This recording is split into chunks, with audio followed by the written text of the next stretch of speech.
शिरोमणि रविदास जी की महिमा कैसी रही।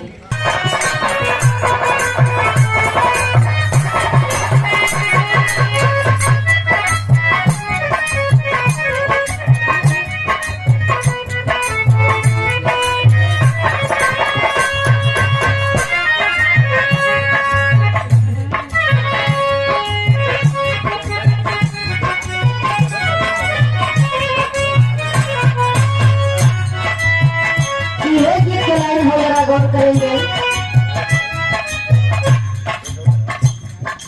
गोहर गई पिया के देश,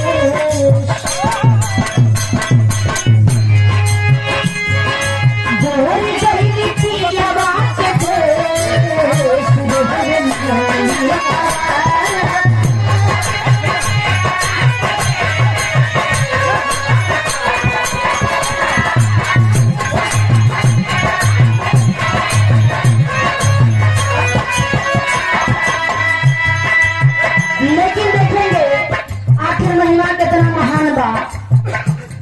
एक लाइन केवल कहना है सतगुरु संत शिरोमणि रविदास के लिए कैसे। धरती पे लेके अवतार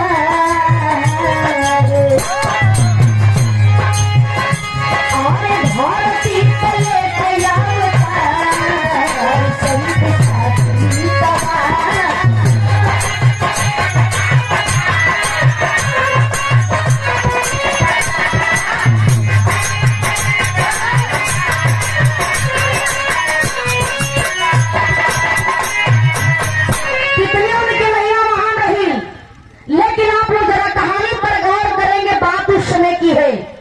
एक दिन की बात है, संत शिरोमणि रविदास जी के मन में एक विचार आया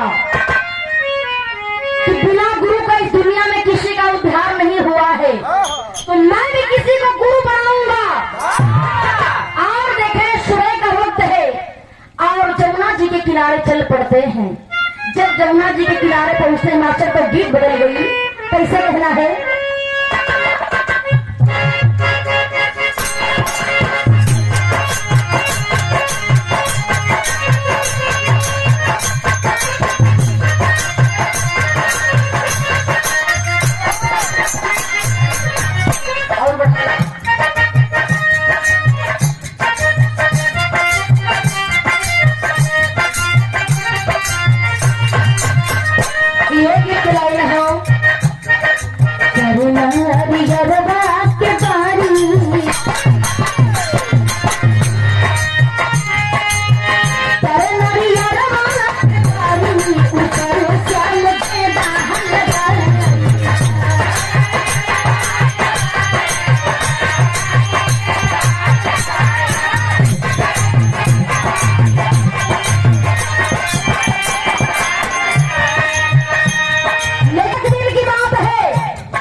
गंगा किनारे पहुंच जाई,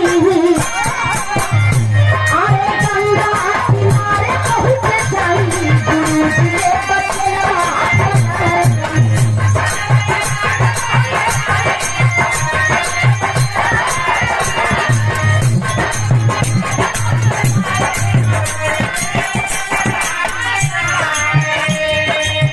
गौर करेंगे आखिर किनको गुरु बनाने के लिए संत शिरोमणि रविदास जी चलते हैं। देखिए बाबू, मन बड़ा आशा हो, दुनिया में सबकर चेला हो, लेकिन हम केहू का चेला बनो। आखिर कलन होता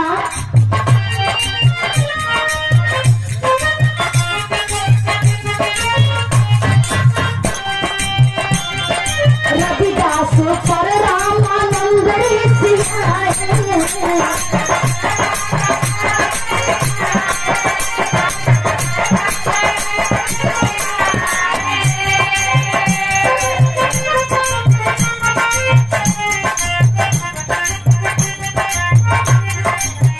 गौर करेंगे आखिर जब चला बड़े बड़े चलन होता का भइल होता।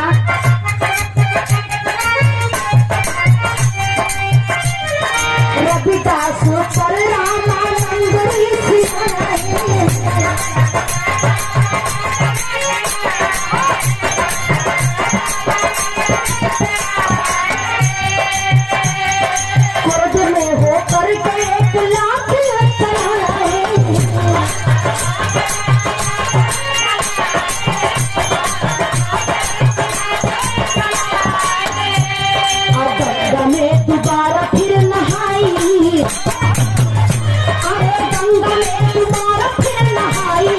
गुरु जी ने बात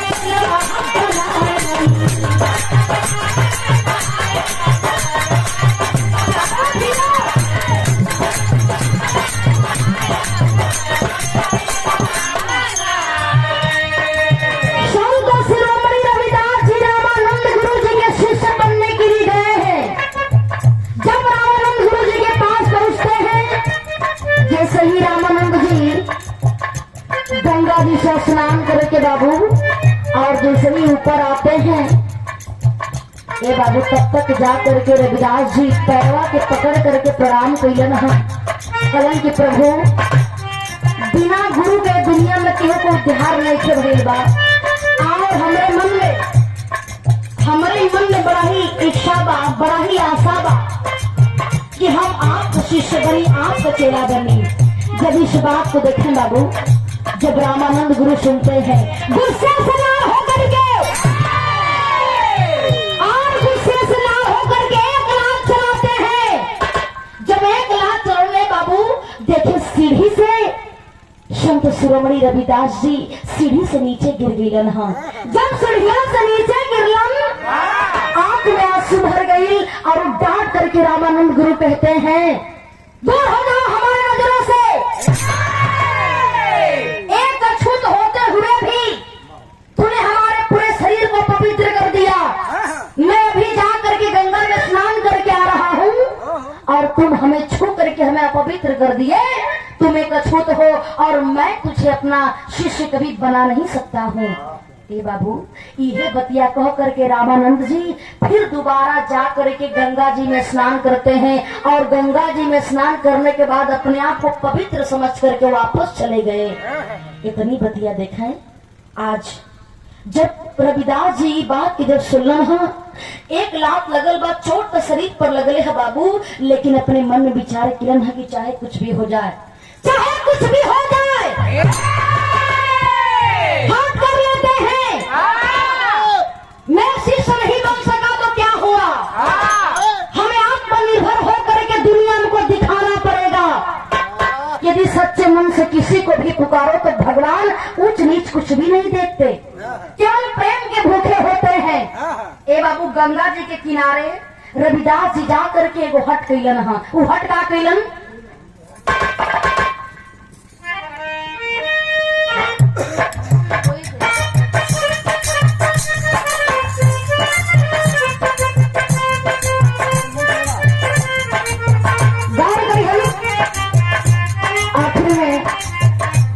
गंगा जी के किनारे जाकर के हट कैसन है।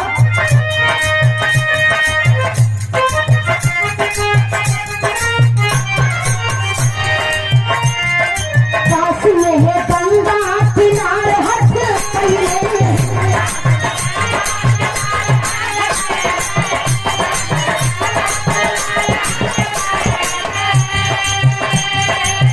चलो त्याग देख जाके बैठ गई।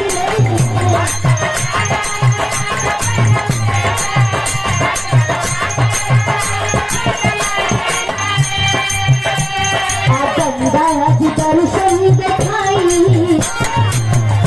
आए गंगा दर्शन दिखाई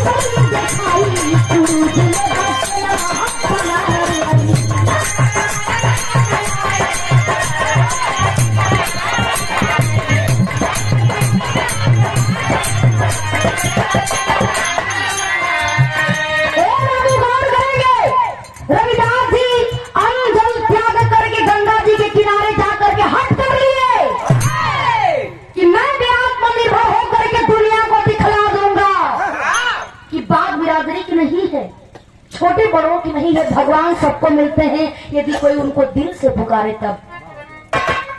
बाबूजी जा करके गंगा किनारे बैठ करके अन्न जल त्याग करके और संत शिरोमणि रविदास जी अपने भक्ति में लीन हो जाते हैं। जब भक्ति में लीन हो गए बाबू 1 घंटा 2 घंटा के जब समय बीतल तुरंत देखे गंगा माँ रविदास जी के इस भक्ति से प्रसन्न होकर के प्रकट हो जाती हैं। कहती है रविदास अपने आप को खोलो, मैं तुम्हारे सामने खड़ी हूँ, जो तुझे मांगना है हमसे मांग सकते हो। अरे तुम तो एक सच्चे भक्त हो और तुम्हारी बात में कभी टाल नहीं सकता हूँ। ए बाबू, जब इतना बतिया के संत शिरोमणि रविदास जी सुनलन हा, आंख जब खुला तो साक्षात माँ गंगा उनको दर्शन दे रही हैं। हाथ जोड़ के कलन की माई गंगा का हमारे कोनो अधिकार नहीं है कि हम केहू के शिष्य बन सकी, केहू के चेला बन सकी। हमार बहुत बढ़िया अपमान भइल बा, बहुत दिल में कष्ट बा। जब इस बात को गंगा माँ सुनती कहती कि अरे रविदास, अभी आपको पता नहीं है, अभी तुम्हें पता नहीं है कि तुम कौन हो। मंदिर नहीं जाओगे, मस्जिद नहीं जाओगे, इससे कोई मतलब नहीं है। तुम्हारे अंदर तो वो पावर है, प्रभु परम पिता परमेश्वर से तुम्हें वरदान मिला है कि तुम हर कार्य को करते करते एक दिन इतना बड़ा संत बनोगे कि पूरी दुनिया में तुम्हारा नाम होगा, लोग तुम्हारी जय जयकार करेंगे, तुम्हारी पूजा होगी। ए बाबू, जब इतनी बतिया सुनलन हम देखे, वहीं से अपने हट को खत्म करके और देखे रविदास जी फिर वापस अपने घर पर आ जाते हैं बाबू। और आकर के फिर वे मोची वाला काम करे लगलन। जब मोची वाला काम करे लगलन, चमड़ा के जूता चप्पल सिए लगलन और अपने मन में ही अपने भक्ति को जागृत रखे और उस पिता परमेश्वर का गुणगान करने लगे, उनका ध्यान करने लगे। जब धीरे धीरे कई साल बीतल हो तो देखें आखिर उनके भक्ति के, उनके शक्ति का बड़ा चर्चा होखे लागल। जब चर्चा होखे लागल तब भैया मास्टर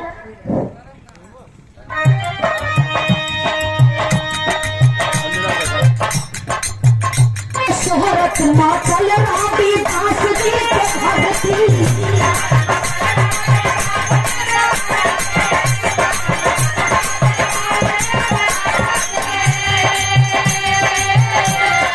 गोरख का वीर देखे आ गई शक्ति।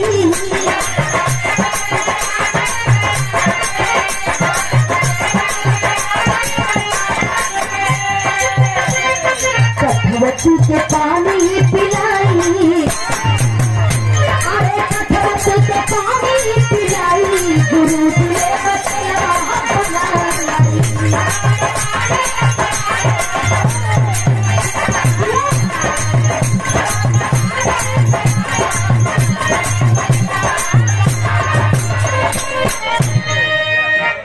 इनका शक्ति के जब हाहाकार मचल बा, ए बतिया के पता कबीर जी के पता चलल और गुरु गोरखनाथ के चलल हो।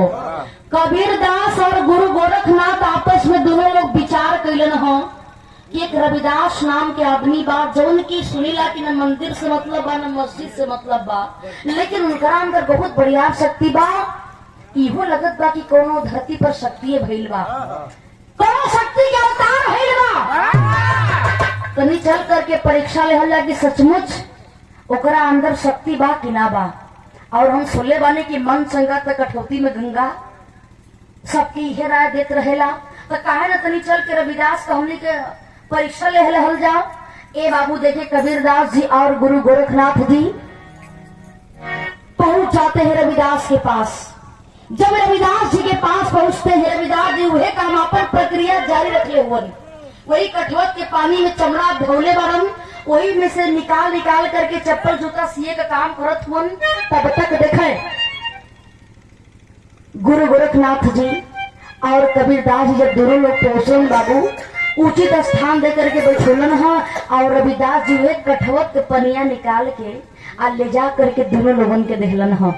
जब दोनों जाने के देहलन, वो पनिया के देख करके कबीरदास जी पूरे बतिये के समझ गईलन है। प्रणाम करके बड़े सम्मान के साथ वो कठवत के पानी के पी गईलन। और बगलिया में बैठल गुरु गोरखनाथ जी मन करतवन कि भगवान कि ऐसा नहीं अछूत हो करके आई देखो तानी खाली कठवत के पानी निकाल के सबके पिए के देता, आइयो देखो तानी हो एक नंबर के बेवकूफा बाड़न। कबीरो दास पता न कैसे पनिया के पोना झट से न पी गईलन, लेकिन हम ऐसा काम न करब। अरे कैसे पता चली कि तेरे अंदर कितना बढ़िया शक्ति है? अगर क्या मतलब है कि अगर चमड़ा का निकाल में से मनी के पानी पियल गई। अब देखें गुरु गोरखनाथ जी घड़ा करके अकाकलन को पानी का अपमान कलन, वो पनिया के ना पिलन, बगलिए में साइड में रख देलन। जब वो पनिया के साइड में रख देलन, अब देखें अब धीरे धीरे प्रक्रिया चालू होके लागल। पानी पी करके दर्शन करके जब दोनों लोग फिर वापस जाए की तैयारी करत हुन, तब भइल हका मास्टर गीत बदल गई।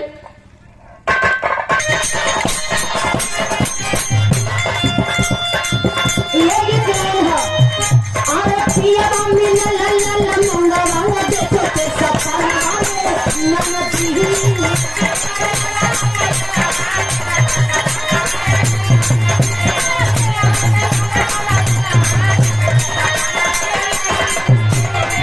लेकिन भाई होता अरे पिया ले खातिर दास पनिया मान के पनिया भैया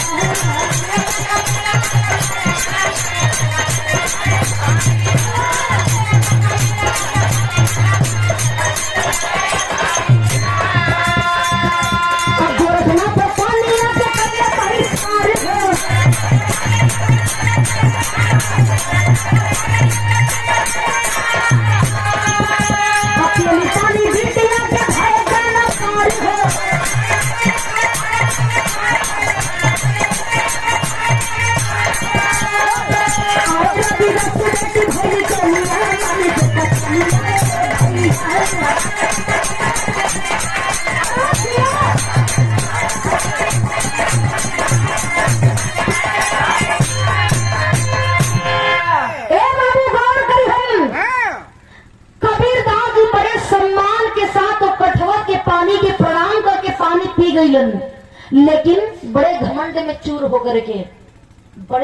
में चूर होकर के गुरु गोरखनाथ तो पनिया के बहिष्कार केलन। गोरखनाथ पनिया के बहिष्कार करके अब बगलिए में रख देलन और वो पनिया के उठा करके रविदास जी की बिटिया पियलिन। जब वो पनिया के रविदास जी का बिटिया पी गईलिन, दोनों लोग वापस चले जाते हैं। धीरे धीरे समय बीते लागल, फिर रविदास जी अपने प्रक्रिया में जुट जाते हैं बाबू। जब धीरे धीरे समय बीते लगल, तब तक एक दिन की बात है, देखें अचानक कई देशों का भ्रमण करते करते एक दिन गुरु गोरखनाथ देखे पहुंचलन है कहाँ गए मास्टर?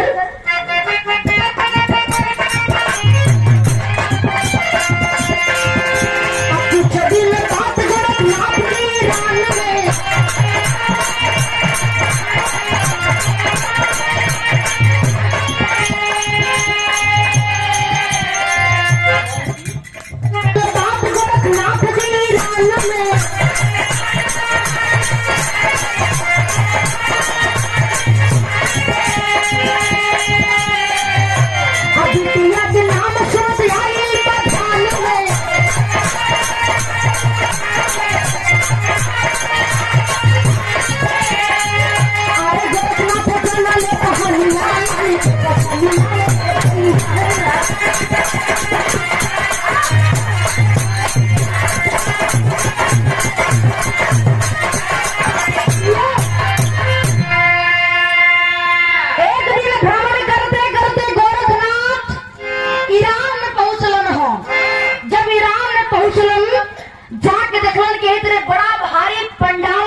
और वहाँ प्रवचन होत बा। अब प्रवचन कौन लेडीज देत बे, दूर से ही आवाज सुन के विचार करत हुन की लगत बा यहाँ कोनो प्रवचन होत बा। आई प्रवचन लगत बा कि कोनो महिला देत बे। सुनलन कौन करे तरी चल करके देखल ला कि आखिर कौन महिला प्रवचन देत बे। तब तक देखें जब पंडाल के पास पहुंचलन, जब कुछ दूरी पर देखलन ह जा करके कलन करी तो कोनो लड़की बैठल बे। फिर नजदीक पहुंचलन, जब जा करके देखल ना बाबू तो रविदास जी का बिटिया प्रवचन देत रहली। रविदास जी के बिटिया के देख करके मन में ध्यान आई के रे इधर रविदास जी की बिटिया बाड़ी। हम जब गई रहली तो उस समय बिटिया के हम देख रहे, लेकिन हमरा ही समझ में ना बता कि तो बड़ा साधारण लड़की रहल, लेकिन अचानक इकरा पास इतना बढ़िया ज्ञान कहाँ से हो गई? इतना बढ़िया ज्ञानी कैसे हो गई? ये बात भी पता करे के चाहिए। प्रवचन खत्म हुआ, जब प्रवचन खत्म भई बा गोरखनाथ जी इंतजार करत हुन जैसे ही रविदास जी की बिटिया उतर करके जाना चाहती है, तब तक गोरखनाथ जी सामने जाके सवाल करत हुन, बिटिया हमें पहचान रही हो? बहुत दिन पहले हम तुम्हारे घर पर आए थे, तुम्हारे घर पर बड़ा हमें सम्मान मिला, लेकिन बिटिया तू तो बड़ा साधारण लड़की रहलू, हमके लगत ना रहल कि तू इतना बढ़िया ज्ञानी भी बन जाइबू। लेकिन आखिर ये चमत्कार कैसे भइल? ये चमत्कार कैसे भइल? एक साल तू ज्ञानी बन गेलो कि आज करोड़ों लोगों के बीच में बैठ करके तू प्रवचन सुनावत बाड़ू और पूरे प्रवचन के तोहार सब लोग सुनत बा। ये कमाल कैसे हो गई? इतनी बतिया दिखाएं जब रविदास जी की बिटिया सुरेन हंसे ललेन की बारे प्रभु, इतना बढ़िया ज्ञानी अपने हो करके लेकिन तनी से ज्ञान ना रहल, एकरे चलते आप कितना बढ़िया अनमोल रतन के बहिष्कार के लिए बड़ा। अनमोल रतन तोरे हाथ से निकल गए बाबा, भी तो के पता नहीं हो कि आखिर हमके ज्ञान मिलल कहाँ से। गोरखनाथ जब इस बात को सुनते हैं, गौर से सुन रहे हैं और कह रहे हैं कि बिटिया हमारे समझ में नहीं आ रहा है कि तुम क्या कह रही हो, हमारा के साफ साफ खोल करके बताओ तोरा कितना ज्ञान है कैसे। इतनी बतिया के दिखाएं जब रविदास जी की बिटिया सुनने बाबू है, बाबू जी वही कठवत के पानी आपके निकाल करके देहलन, वही कठवत के पनिया के कबीरदास जी प्रणाम करके पी गईलन और वही कठवत के पानी के आप बहिष्कार करके बगल में रख देला, वही पनिया के उठा करके हम पी लें और वो पानी में इतना बढ़िया ज्ञान, इतना बढ़िया शक्ति उमर अमृत भरल रहल कि वो पनिया के पीते हमरे अंदर इतना बढ़िया शक्ति और इतना बढ़िया हमके ज्ञान भइल। हम तो बुद्धि में हीन रहली, हमके कुछ पता ना रहल, लेकिन वो पानी के आप पहचान ना पौला कि हमरे बाबूजी के कठवत में ही साक्षात गंगा माता के दर्शन होला और वो पानी के आप समझ ना पैला। और कबीरदास जी बतिया के समझ करके प्रणाम करके वो पनिया के पी गईलन और आप बहिष्कार के रहला ना, वही पनिया का देन बा और जीवन भर भटकत रह जाइबा, तोहरा के धरती पर कहीं मुक्ति न मिली। इतनी बात के दिखाएं जब गुरु गोरखनाथ जी सुनते हैं, मन में शंका होकर लगल कि हे प्रभु का सचमुच वो कठोर के पानी में इतना बढ़िया ज्ञान बा, इतना बढ़िया शक्ति बा जे कठोर के पानी पियला के बाद उद्धार हो जाई। ए बाबू वही ज्ञान होता है। गोरखनाथ जी को देखें अब और रविदास जी के बिटिया के बतिया के सुन करके तुरंत उल्टे पांव वापस चलते हैं। तो करते हैं क्या,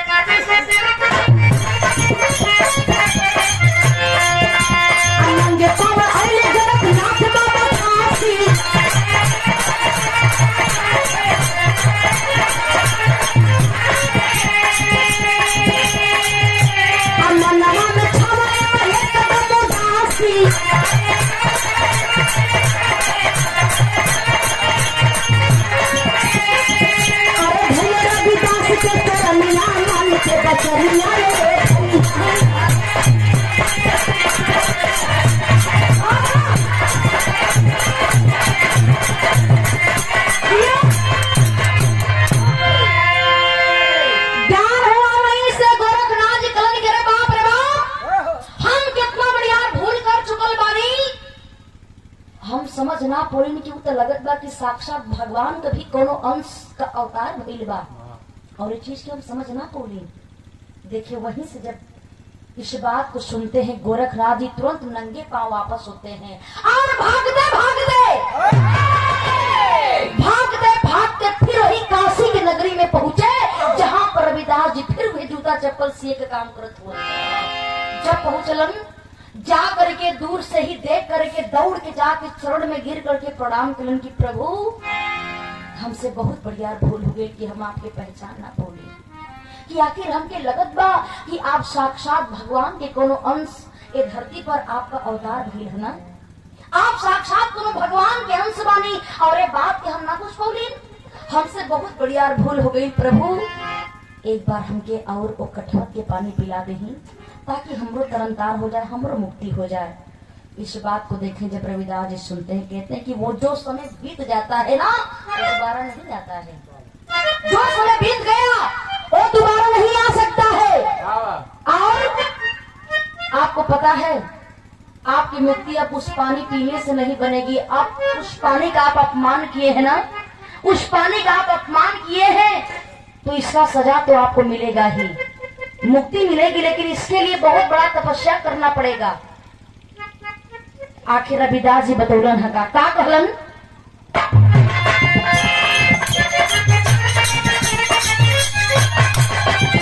अरे 12 बरिस जो गवारा मामा तोरा जागती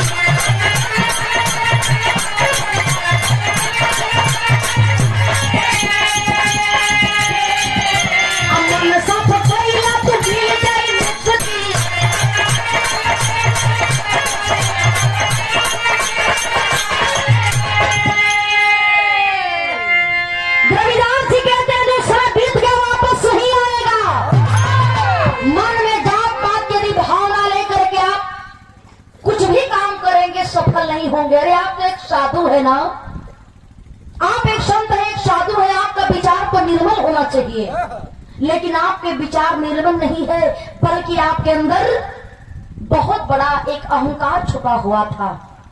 इसीलिए आपने उस पानी का अपमान कर दिया। वो पानी आपको दोबारा नहीं मिल सकता है। हाँ, ये बतिया के सुन करके गोरखनाथ जी कलन की प्रभु कौनो तो उपाय हो सकेला जो चीज से हमार जोग सफल हो जाए, जो चीज से हमके मुक्ति मिल जाए। हाँ है, लेकिन जिस पानी का आपने अपमान किया है उसका सजा भी आपको भुगतना पड़ेगा। बहुत तपस्या करने के बाद ही आपको मुक्ति मिल सकती है।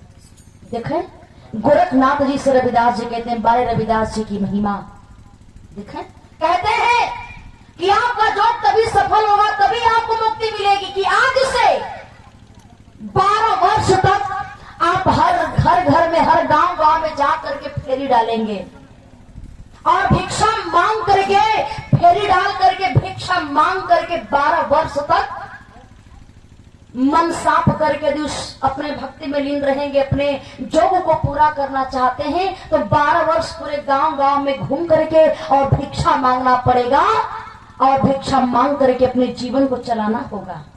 12 साल के बाद ही आपको कोई स्थान मिल सकता है। 12 साल के बाद ही आपको भी कोई गुरु या कोई बाबा आपको लोग कह सकते हैं, लेकिन इसके लिए 12 साल तक तपस्या करना पड़ेगा।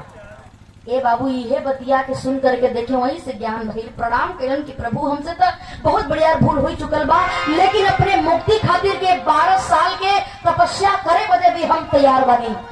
तुरंत गुरु गोरखनाथ जी वापस चले जाते हैं बाबू सरंगी रहलन गुदरी लेकर के, और देखे पूरे गांव में 12 वर्ष तक घूम करके और भिक्षा मांग करके अपने जीवन को चलाने लगे। जब 12 वर्ष पूरा हो गई, भंडारा करके और बहुत लोगों को दान दे करके बाबू देखे उसी मठ पर बैठते हैं जिन्हें लोग गुरु गोरखनाथ के नाम से जानते हैं। आज तमाम चेला लोग बड़न जो उनके पूजेला, तो रविदास जी की ही देन है और योगी जी का भी बड़ा और गोरखपुर मठ पर ध्यान रहेला।